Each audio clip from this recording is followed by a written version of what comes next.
Hello, everyone. Welcome to the first ever episode of Why Intentionality Matters, where we will be exploring why intentionality matters from leadership to parenting to finances and well being and even personal growth.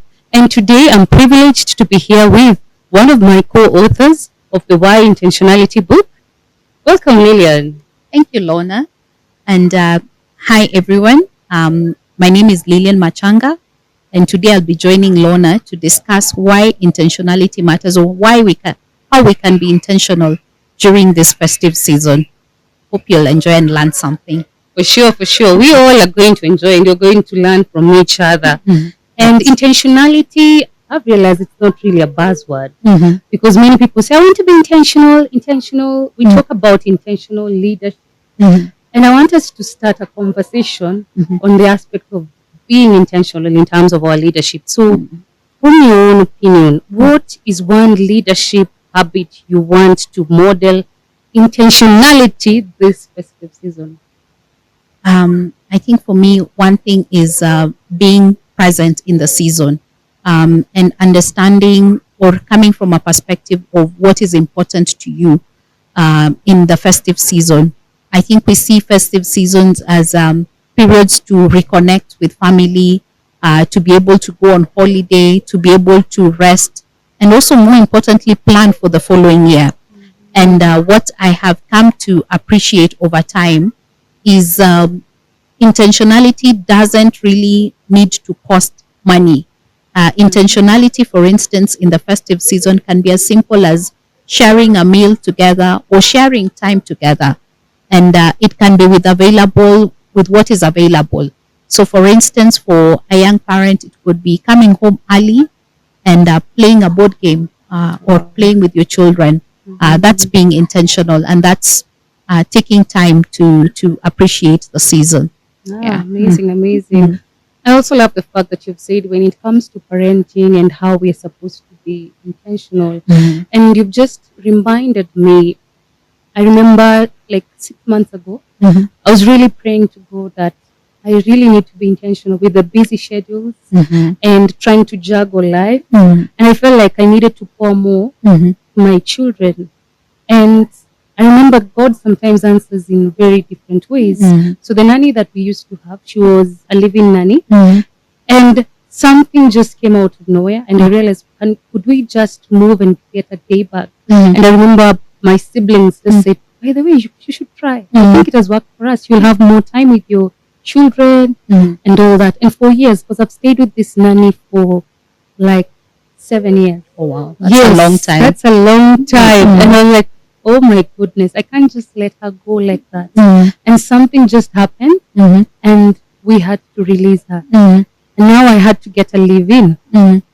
And I realized that I have to be home very early, intentionally, because of the schedule. You have to release the day back, and you have to be there. By 6 p.m., you are supposed to be there. So it means I will be able to even prepare meals for my children, if not even preparing meals, but we'll have meal at the table. And that's one of the things also mentioned in this book. I really love the fact that my parents were able to make us sit at the table every single dinner. And to me, it's very, very key. I don't know how you think in terms of intentional parenting and time and all that. I think this journey started for us as a family about 2 years ago, where we transitioned from having a stay-in help to using a day bag. Wow. And for me, it's while I hadn't quite thought out of the entire thing, how it will play out, I like that my son has been able to be more responsible and has had the opportunity to learn to do chores.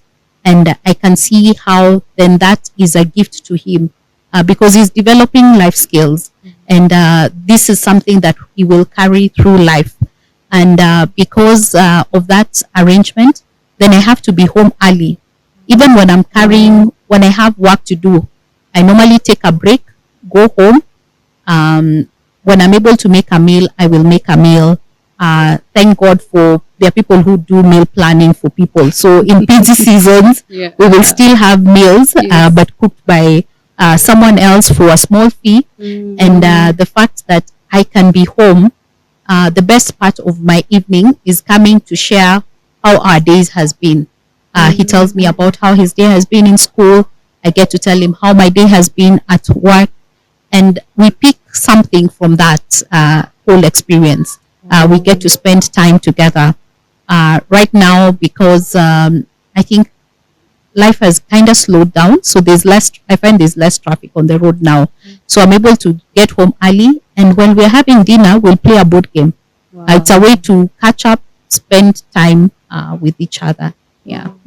I love the fact that you've said if you're even able to play a board game, do you have family traditions that you would keep even during this festive season? Yes, we have family traditions that even we do during the festive, like for instance the board game at dinner time, because then the way the schedule is right now, it allows me to be home early. The other thing is we have family traditions for centered about, like for instance, we do fish on Friday. It's his responsibility to go. It's a small, short distance for him to walk. He's made rapport with the vendor, so he knows the vendor knows how his needs to be done, how mine needs to be done.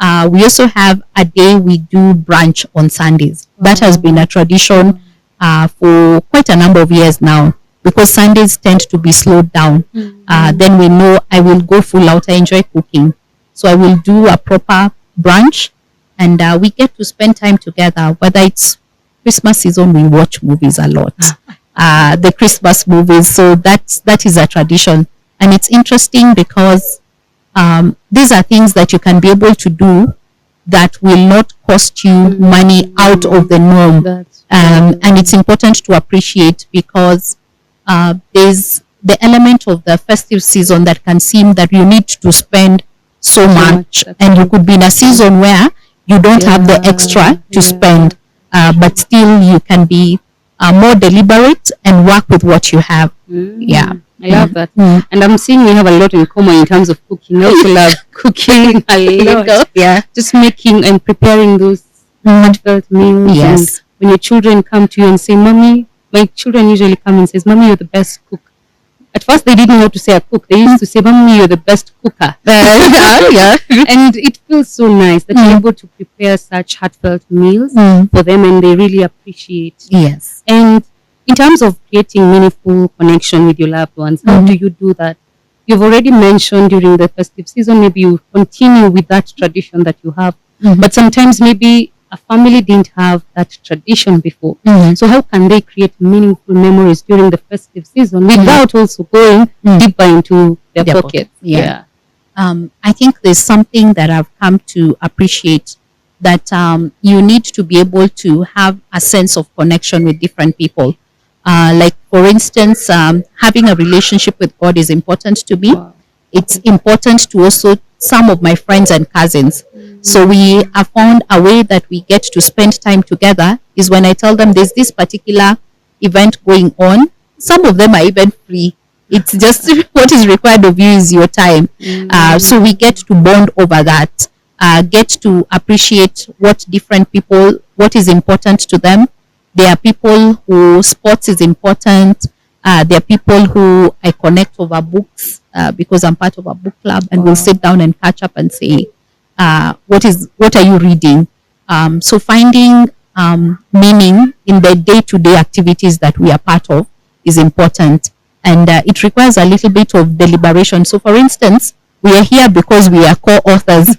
So it's time that we'll spend together. We've been intentional about it. Yes. Yeah. Wow. Amazing. And I'm just thinking, still in the festive season mood, I don't know if you've been getting some pop-ups in regards to sale, November sale, and it's really crazy. The Black Friday, and how can one be very intentional? Because sometimes you find yourself, you're becoming an emotional spender without knowing, and it's so subtle. It has happened to me before, very many times. So I don't know how, because I know you're very big on in terms of budgeting and just enabling people to spend right and even have budgets, etc. So how can you help that one person? Because right now, anytime you open your your phone or even go to the TV. Even the supermarkets apps like yes, yes. just popping and I don't know our listeners if you've gotten these things. And sometimes you feel so drawn. And I remember the other day in our group, our family group, we just kept on saying, the sale is today, 70% off, please hurry. And I told them, I'm your errand girl. I know you're listening. Yes. I know you're listening. My sister, you know yourself. And I don't know how we can be able to curb that and become intentional when it comes to even your spending during this festive season. Correct. I think there's something that I picked from the book Psychology of Money. And also there's something I picked from my therapist. And I like the way she put it out, that you need to know your why. Why am I spending this? Okay, there's a sale for clothes. Yes. Why are you buying these clothes? Is it because you need that item? Are you looking to impress people? So you have to have your why. I think something else that one can do is having a clear list. It's very good to take advantage of the Black Friday sales because you're having items discounted at a very good price. But have your list of things that you actually need, so that then you're not buying things that you don't need and spending the money that you need for things that you actually need. So because Black Friday happens every November, have your list ready. Then you get to appreciate that sale, because then you cop an item that you actually need. But identifying the why you're spending is important. A pro tip that I've done that works for me is I'll take a screenshot, sleep on it. If by the following day I still feel I need to buy that item, then I will go ahead and buy. The disadvantage is sometimes the sale can be short, but then even when I look back, the items I've missed out, it's still okay. Yes, you find to live without them. But take a screenshot, sleep over it, think about it, evaluate the why. Is this item improving your life? Is it a need? Because we need to be very clear. Something else that I do during the festive season is I prepare my responsibilities. If it is your responsibility to pay rent, pay it. If you can be able to pay it in advance, because what happens for December, people are paid way early. And I used to find it when I was younger. So you chop your money. And January now tends to have a whole 50 days because you spent all your money before the 20th of December. And this money was supposed to sustain you in January actually, because we are paid in arrears. So prepare your responsibilities. If you're a parent, either pay the school fees or put it in an account where you have no access. So that come January, you're not playing games with the principal and telling them, I will pay school fees. Pay your responsibilities first, then be left with what is extra that you can be able to have for entertainment or for enjoyment. I like that. It helps in terms of even setting boundaries in how you spend your money. Correct. And remember, know your why. Why are you spending this money? And that aspect of delayed gratification. Correct. Just you take a screenshot and sleep over it. Wow, that discipline. It requires indeed women and men of intentionality. Literally. And at this juncture, I want us to I have something very special here. It's called Intentionality jar. Okay. So we'll not even open it. I'll not shake it. Or we can shake it so that you don't think, you don't feel like I've attacked you personally. But I want us to be very vulnerable. And of course, this podcast is about impact and also inspiration. So you're going to just select one thing and then you're going to read aloud. And maybe you can answer the question or you can even tell us the story about it. Okay. So it has covered aspects of finance, it has covered aspects of parenting, personal growth, all aspects of intentionality, just a few. Okay. So all of us are going to pick and we're just going to talk about it or even answer that question. I Okay. think you're going to start since you're typically like the guest today. Okay. Yes. Drums roll. Let's see what this one says. Uh-huh. Which family tradition do you want to strengthen or let go of? Wow. The family tradition I want to strengthen is setting quality time together, spending quality time, doing things that we actually enjoy. The one I want to let go of, and I've been thinking about it. I have been that person who puts up a Christmas decoration, but I've been thinking, what value does it add to my life? And I think there's a way to bring the Christmas spirit in the home without doing the decorations. Yes. So that is one tradition that I think we are letting go. Wow. Yeah. That's amazing. Yeah. Amazing, amazing. I think it's my turn now. Yes. I hope I get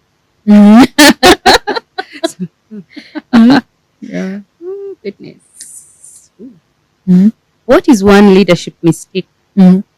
you will avoid repeating? This is quite a reflective question for me.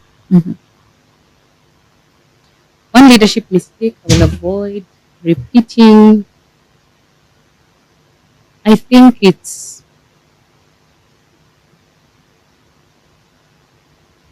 not thinking, but I can say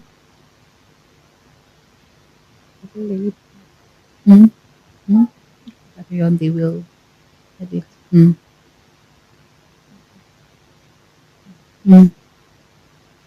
what is one leadership mistake you will avoid repeating? Not being able to articulate the vision well to the people that you are with. Because leadership, it's all rounded. Okay. I believe it's all rounded, and I realized that the different types of leadership, we have the laissez-faire, we have the democratic leader, and even in terms of the people, how you communicate to your people. You can be a direct communicator, or you're just laissez-faire. And I realized for the longest, how I came to realize that at some times I became laissez-faire is also going back to my previous nanny. I would let her do everything by themselves. And later you realize, oh my goodness, how have you been doing like this? And things are really not going the way I wanted to.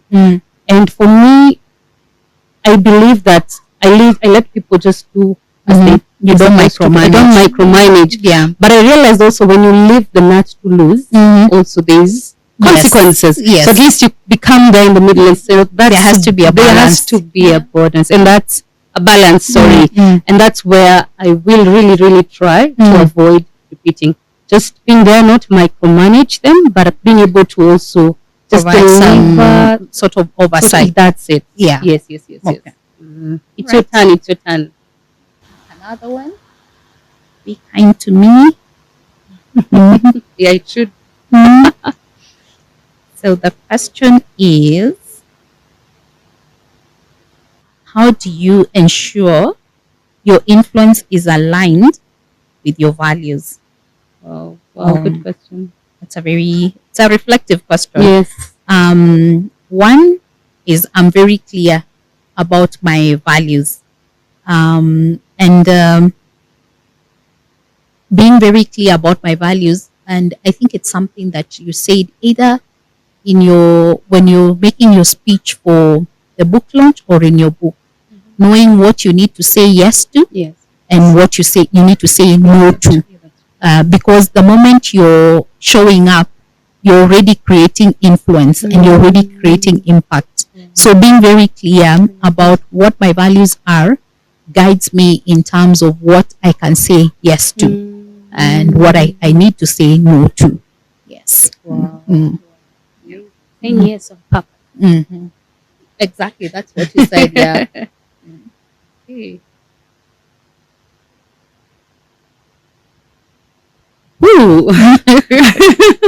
What is one emotion you refuse to carry this season? one emotion that I refuse to carry this season is getting angry quickly. Yes. And being very patient, mostly with my family members. And I've come a long way. If you didn't know, listeners, I'm a PK, a preacher's kid. And preacher's kid go through a lot. A lot. And in terms of even emotional turmoil, they go through a lot. People don't understand. They judge you harshly, but they don't understand the back. And imagine just hosting people every single day of your life. And being a girl in that home, we're only 2 ladies, 2 girls, and 5 boys. I have 5 brothers. So you can imagine that roller coaster, guests being there, cleaning the house, etc. You're just up on the beach every single time. And you don't realize that it affects you emotionally. And later now, you see some symptoms of these emotions that you carried along the way, and just easily angered, but you don't react really much, but you're quickly angered. And for me, that is one thing this season, and I've been praying. I want to let go by 100%. No carrying, not being angry, easily angered, but just being very graceful and understanding the other person, and also reacting in the best way possible. Yes. I love that. Let me see what my question is. What purchase or expense can you skip this season without guilt? Nice one. I think for one, we don't need new clothes, and I think it's a tradition, something that we grew up with. That Christmas was that time you'd get new clothes. Yes. I think for me that's something that of course we can skip. Wow. Yeah. I think the purchases have been made, and we can work with what we have. Wow. You were the one who started, right? I think I'll just go. Then we move now back to our questions. I hope be good to me this time around. The questions that I've been getting. How will you create a budget that supports joy rather than stress? One, I believe in putting up everything in your budget. Previously, when I got married, we just used to do the budget for utilities, etc., the major things, yet the nitty-gritties, if you don't put them, and then you ask yourself, where did the money go to? Or even you ask your spouse, where did the money go to? Because you didn't place that. You didn't see the importance of putting it in the main budget. So for those nitty-gritties, like for example, the manicures, the pedicures, even if you want to get the lashes, please put it down. Correct. And this means that you have to be very vulnerable and open and transparent with budgeting, because budgeting process is quite emotional. Correct. More so when you do it with your spouse, it's very emotional. Yeah. Money matters. So it's important for me, for something to create joy rather than stress, is whereby we go somewhere. We usually have a monthly meeting. We just go somewhere, not a retreat per se, but maybe a local restaurant or something. Just sit there, have food, eat, as you discuss about both the short term and even the long term. Oh, yes, that's being intentional. That's true. Yeah, being intentional. Okay, so we are done with our intentional jar. Sorry, I've returned it back. We're going to come back to the intentional jar later. So let us just move to, in the spirit of intentionality, let's talk about emotional and mindful living. Okay. How will you intentionally respond instead of reacting? For example, when stress rises. Okay. Because right now, in the midst of the festivities, you still have stress. Maybe, for example, hosting, even going a country, all that. Yes. Yeah. I think for me, I've realized when I accept a situation for what it is, then I'm able to engage better, and it gives me time to process. Let me give an example. Something that I think has stuck with me for years. I work in the financial services industry. We don't close. There's businesses that I know that close over the festive season. Yes. So what that means is, if I haven't booked for leave And if I don't have leave days, then I'm likely to be at work during the festive season, apart from the days that are actually public holidays. So accepting that situation has made it for the last, I think, 5 or 6 years, then I'm able to be very intentional of when I book my leave. So I plan to be on leave immediately after Christmas and well into the new year. Then I'm able to spend time with my family. Before I would take my leave haphazardly, then come December, you have 10 days. What can you do with 10 days? Then you're in this season of stress. But then now my family has understood. Recently, we were having a conversation with a cousin who is a very good friend of mine, and she was asking me, "When do you close?" And I had to remind her, "Sisi hatufungi, sisi hatufungi, we will be on." So, and then that means that she already knows how I can show up. If she needs me to show up, and we know when we can be able to interact, when we can be able to spend quality time together. Wow. So, in terms of joy and celebration during this festive season, what small act of joy will you intentionally create this festive season? One is making the meals that my family loves, spending time with them, doing the things that they also enjoy, seeking their opinion and seeking their feedback. The other thing is we've booked I know there's a week in December I'll be away from work, and we're planning to travel and do something together. So that's bringing joy in the season. Yeah. That's amazing. That's amazing. So what's one way you can intentionally express gratitude for this season? I think for me, it's in two ways.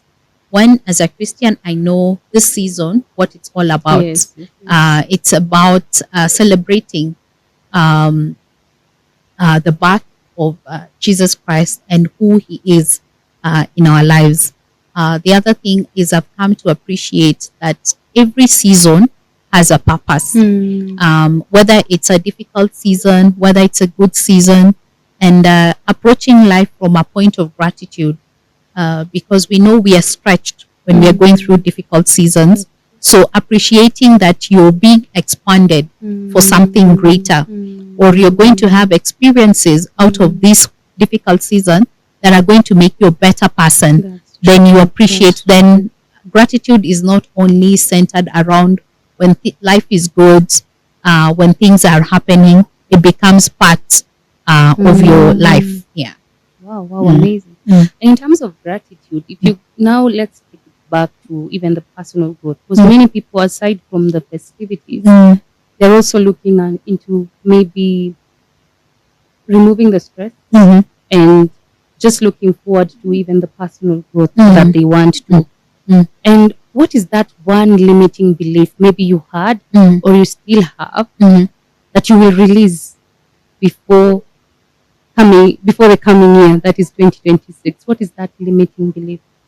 I think life this year has taught me that one, gratitude is important, and gratitude comes from a point life is happening, taking the approach even in a difficult season, saying life is happening for me, things are happening for me. Then you flip it. You're not becoming too what's the word?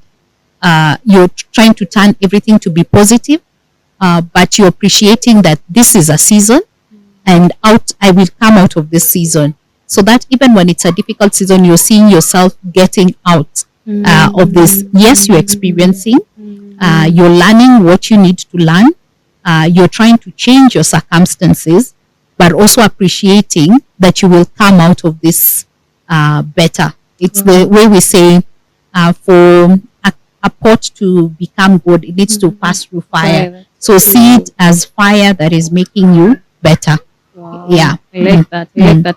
Sometimes we see adversity as something very negative. Correct. But it has also its it has its It's positives. positives. It's Yes. just like risk. Yes. Yeah, Yes. and from the background of it has opportunity and threat at the same time. Correct. Yeah, so and it's not. It's quite difficult when you're going through something to see beyond what you're going through, and sometimes when we're also in the festive season, some people are going through a lot, Correct. and they feel like I can't understand the season that I am in. Whether you tell me or not, you don't understand how I'm feeling. And how does that one person navigate through? Because one thing I know, when amidst adversity, what I really know, the people that you surround yourself with really matters a lot. As much as you have that grounding within you, and it reaches a point where that strength is not enough. Correct. That's where the strength of a community really matters a lot. And for me, I believe that having the people who are near you, very sober, and able to tell you, it's not just okay, but you're going to pass through this thing together. I don't know for you, when it comes to adversity, what, not tools really, but what strategies do you have that you can lean back to or roll back to? I think one thing I have learned over time is to ask help. It's important to ask for help. But also, as much as it is important to ask for help, it's important to know who you should actually ask help to.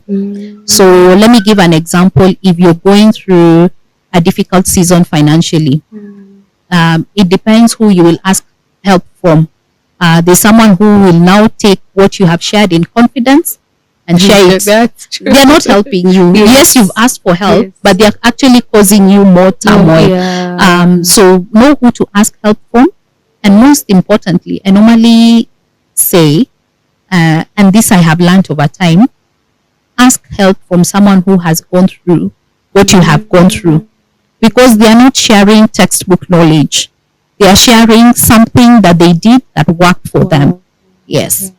So be very clear. And I think in the same breath, I would say, seek professional help. It's important. If you're going through emotional turmoil, it could be good for you to see a therapist.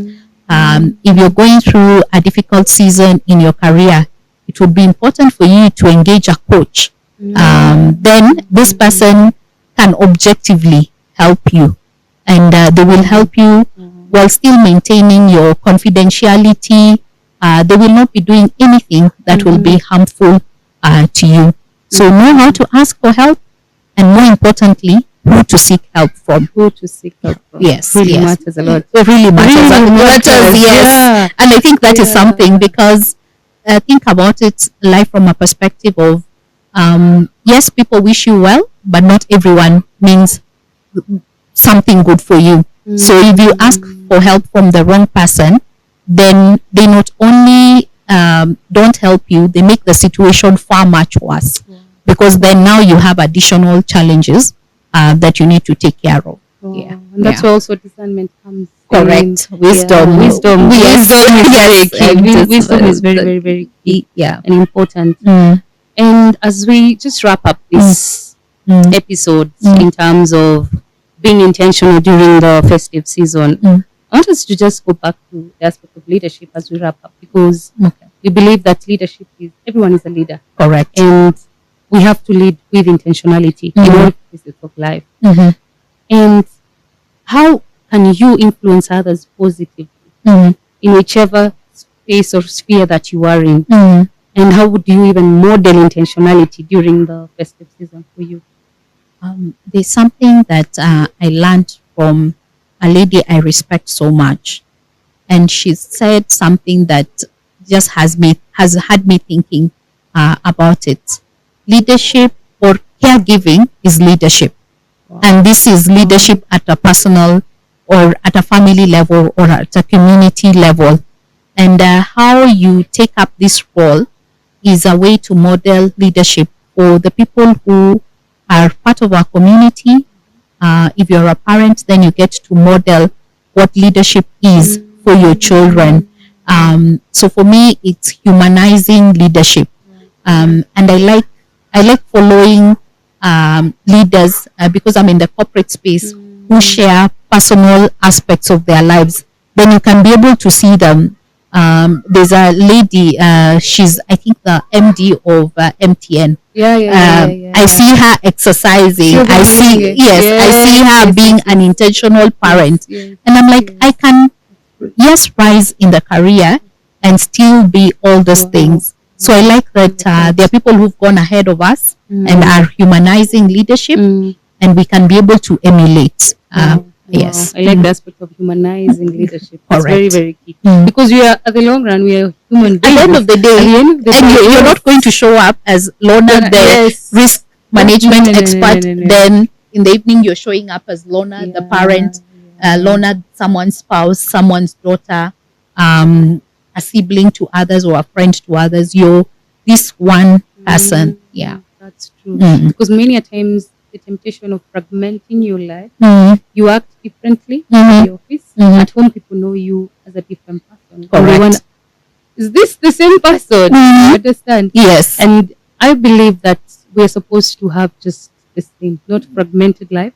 As much as you have these different roles, but you're just one. You're Lilian, and that's it. Yes. And if your neighbor comes in, like I remember, it's quite a funny story. It's not really funny, but a church member, there's a church that I used to go to. So she used to stand at the pulpit, speak so loud and all that. And one day, the neighbor came to the church. They didn't know that the neighbor had come to the church. But behind the scenes, they have been having altercations in regards to the hanging line. And this lady is another one. So when she saw this lady preaching there, she was like, is this the same person that we live?